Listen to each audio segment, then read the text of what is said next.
नमस्कार दोस्तों, यदि आप रेलवे ग्रुप डी में सिलेक्शन लेना चाहते हैं तो ये वीडियो आपके लिए बहुत ही इम्पॉर्टेंट होने वाला है। जी हाँ दोस्तों, क्योंकि ये वीडियो है RRC group D expected cut off 2021 के बारे में। जो बातें आपके लिए जानना बहुत ही ज़रूरी है यदि आपको रेलवे ग्रुप डी का एग्ज़ाम क्लियर करने वाला है।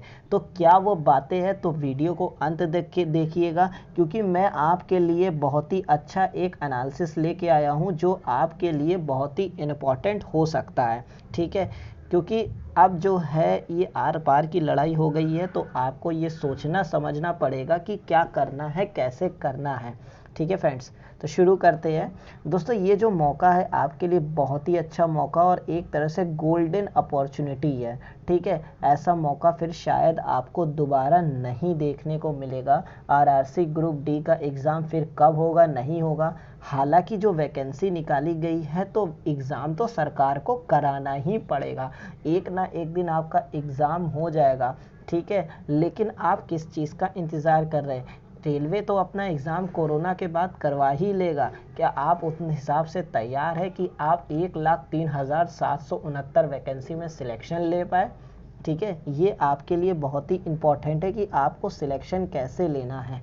ठीक है, लेकिन इससे पहले जान लीजिए कि प्रीवियस ईयर का cut off, expected cut off क्या हो सकता है। ठीक है फ्रेंड्स, तो देखिए, जैसा कि आप जानते हैं कि 2019 में ये टोटल वैकेंसी आई थी और इसके जो कुल पद है 1,03,000 वैकेंसी आई थी।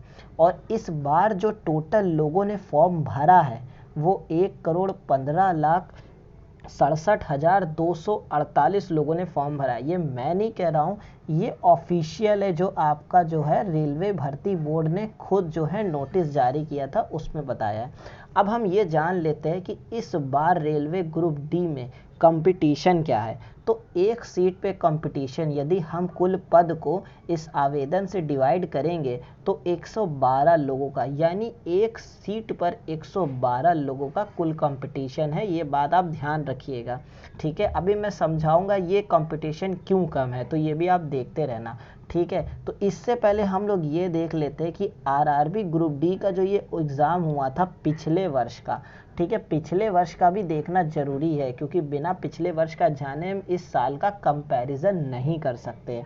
अगर आप देखेंगे तो पिछले बार 62,907 पद गए थे। ठीक है, टोटल आवेदन इसमें 1.89 करोड़, यानी कि लगभग 1,90,00,000 के समथिंग जो है फॉर्म भरे गए थे।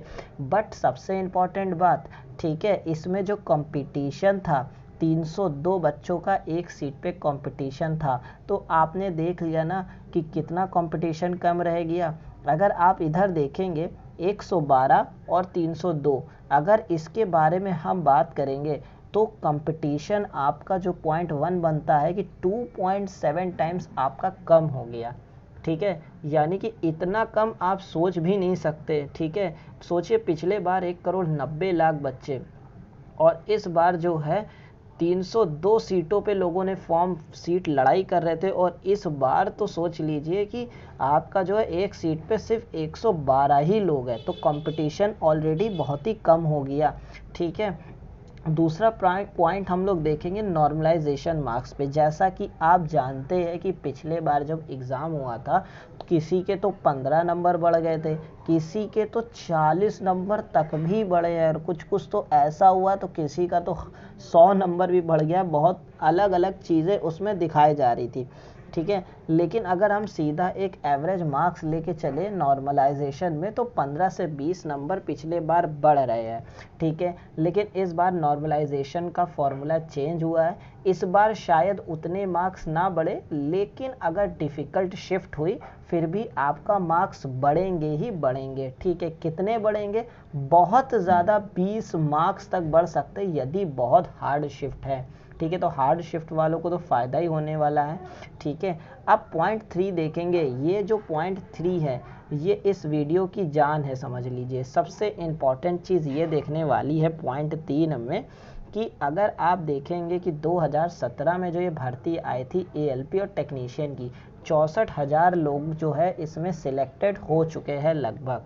ठीक है, और इसी के साथ अगर आप आरआरबी पॉइंट 2 को देखेंगे ग्रुप डी में 62,907 वैकेंसी जो है भरी जा चुकी है।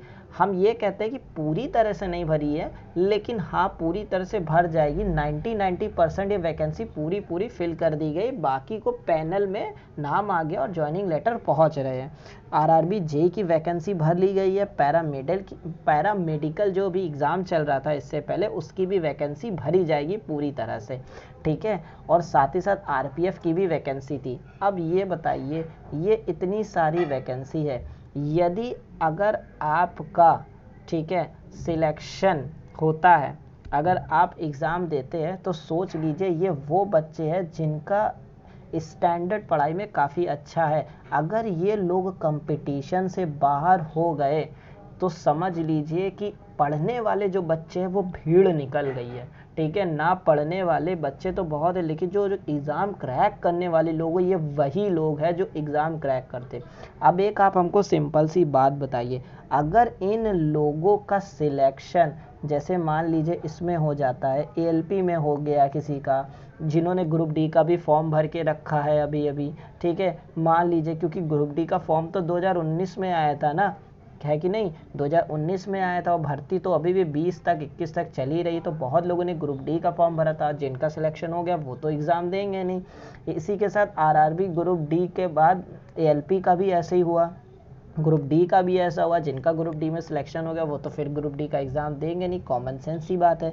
जेई वाले का, अब एक बात बताइए, जिनका भर्ती ऊंची पोस्ट में हो गया है वो नीचे पोस्ट में तो अपनी ज्वाइनिंग लेंगे नहीं, यानी ये सब जिनका सिलेक्शन हो गया बड़ी मुश्किल से, वो क्यों ग्रुप डी की ज्वाइनिंग करेंगे, यानी ये नहीं करेंगे। तो सोचिए आपके लिए कितना अच्छा चांस बनता है, ठीक है। अब हम बात करेंगे रॉ मार्क्स पे कि आपको लाना कितना। मैं नहीं कहता कि आप 75 लेके आइए या 90 नंबर आप लेके आइए, अगर आप लेके आता है तो वेल एंड गुड है। बट एक बात बताऊं, एवरेज मार्क्स कम से कम सिलेक्शन होने के लिए 58 से ऊपर आप रखिए। अगर 58 से 65 या 62 भी रखते हैं तो नॉर्मलाइजेशन में फ़ायदा होने वाला है, ठीक है। अगर हम प्रीवियस ईयर कट ऑफ की बात करते हैं तो इतना ज़्यादा कम नहीं जाएगा कि मान लीजिए किसी जोन की कट ऑफ 72 गई तो इस बार चला जाएगा 65, ऐसा नहीं होने वाला। कट ऑफ आस पास ही रहेगी। अगर 72 पिछले बार गया है तो 71 इससे कम नहीं हो सकता, कम ही होगा लेकिन इससे ज़्यादा नहीं होगा पिछले बार से। क्यों? क्योंकि इस बार वैकेंसी भी काफ़ी ज़्यादा है। तो मान लीजिए जो पिछले बार का कट ऑफ था उतना ही कट ऑफ रहने वाला है। अगर आप इतने मार्क्स करते हैं तो आपका सिलेक्शन होने का पूरा समझ लीजिए चांस है, ठीक है, पूरा समझ लीजिए चांस है आपका। और कुछ नंबर तो नॉर्मलाइजेशन में आपके मिल ही जाएंगे ना। जैसे मान लीजिए अगर आपने 65 नंबर ले आते रॉ मार्क्स, 100 में क्या 65 नंबर नहीं ले पाएंगे आप, सिर्फ 65 को पकड़ो ना, 35 नंबर को छोड़ दो, जाने दो, क्या करना है आपको। 65 to 70 के बीच में अगर आ जाते हैं तो नॉर्मलाइजेशन में आपके, मैं मानता हूँ 6 से 8 नंबर तो बढ़ेंगे और आपका जोन में हो जाएगा। मैं जर्नल की बात बता रहा हूँ, ठीक है। अब आप चलते हैं नेक्स्ट पॉइंट पे, ठीक है। अब ये देखिए हम प्रीवियस ईयर कट ऑफ की बात करते हैं, ठीक है। ये है प्रीवियस ईयर की कट ऑफ जो थी 2000 फाइनल में, जो 2018 का फाइनल नॉर्मलाइजेशन मार्क्स है। ये हम एक आंकड़ा लेके चल रहे कि मिनिमम जो कट ऑफ थी अर्बन की वो 62 गई थी, और मैक्सिमम हाईएस्ट जो कट ऑफ है ये 16 बोर्डों का मैं एक साथ ले रहा हूँ, ये 81 तक गई है। यानी ये मान लीजिए इस बार कट ऑफ किसी भी जोन की 81 से तो ज़्यादा नहीं जा सकती ना, जनरल की 81 से ज़्यादा नहीं जा सकती, और मिनिमम 62 से कम तो किसी की नहीं रह रही है। यानी अब समझ लीजिए आपको सिलेक्शन लेने के लिए इन दोनों के बीच में नंबर लाना है। 81 से लेके 62 नंबर के बीच में यदि आप नंबर को ले आते, जैसे मान लीजिए 65 ले आए, तो नॉर्मलाइज होके आप 70 हो जाएंगे, 75, बाकी आपकी किस्मत पे डिपेंड है। ये फ़र्क नहीं पड़ता कि पेपर इजी आ रहा पेपर कठिन आ रहा, आपको नंबर बस जो है इसके बीच में रखना है। अगर आप 70 तक रखते तो बहुत ही अच्छी बात है, ज़्यादा आते तो अच्छी बात, लेकिन 62 से तो ज़्यादा आप रखना है, इसीलिए मैंने एक एवरेज मार्क्स लेके चला हूँ, ठीक है। उसके बाद ओबीसी वाले ध्यान रखें, ओबीसी वालों का कट ऑफ जो है मिनिमम गया था 56, मिनिमम सभी जोनों में सबसे कम 56 और मैक्सिमम जो है 878 गया था। तो आपको इसके बीच में अपने रॉ मार्क्स को रखने हैं। मैं नॉर्मलाइजेशन मार्क्स है, वैसे ये नॉर्मलाइजेशन मार्क्स कट ऑफ है, ये ध्यान रखना, ये सब नॉर्मलाइजेशन का, बट मैं रॉ मार्क्स की बात कर रहा हूँ। रॉ मार्क्स जो मेन मार्क्स आते हैं, जो घटते बढ़ते नहीं, आपको इनके बीच में रखना। और नॉर्मलाइजेशन होके आपका तो बढ़ना ही बढ़ना है ना, तो फ़ायदा तो आपको है ही है। ठीक है, ज़्यादा है तो अच्छी बात है, ज़्यादा आएगा तो आपको अच्छी पोस्ट मिल जाएगी, जैसे स्टोर की पोस्ट मिल जाएगी, इंजीनियरिंग डिपार्टमेंट मिल जाएगी। ठीक है, और एससी के लिए देखिए, एससी के लिए मिनिमम 48 और 72 आपको बीच में रॉ मार्क्स इतना लेके आना है, और एसटी के लिए 48 और 63 इसके बीच नॉर्मलाइजेशन का मार्क्स लाना है।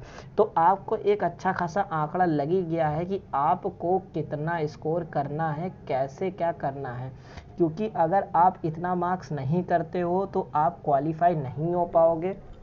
ठीक है, अब देखिए कट ऑफ कम जाने का रीज़न भी है कि इससे बीच में कट ऑफ रहेगी, अब वेरिएशन क्या होगा ये कोई बता नहीं सकता। ठीक है, आपको जो है बहुत ही अच्छे से करना है, क्योंकि पिछले बार जितने भी लोग सोचा था कि बहुत ही इजी आएगा, उन लोग के तो पैरों से ज़मीन खिसक गई थी। बहुत ही टेढ़े मेढ़े क्वेश्चन देखने को मिले थे। तो आपको जो है घबराना नहीं है, आपको जो है इजी क्वेश्चनों को टैकल करना है, कठिन क्वेश्चनों को छोड़ना है। पहले इजी क्वेश्चन कर लीजिए, फिर कठिन क्वेश्चन कर लीजिए, और आपको इसके बीच में नंबर लेके आना है। तो प्रैक्टिस पे ज़्यादा ध्यान दीजिए, जितनी ज़्यादा प्रैक्टिस हो गई उतना ही अच्छा होगा।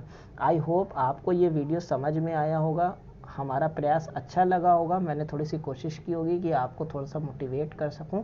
ठीक है, तो यदि वीडियो आपका अच्छा लगा तो हमारे चैनल को ज़रूर सब्सक्राइब कीजिएगा, ताकि मैं आपको और अच्छे वीडियो आपको दे सकूं। ठीक है, मिलते हैं नेक्स्ट वीडियो पे, तब तक के लिए जय हिंद, जय भारत।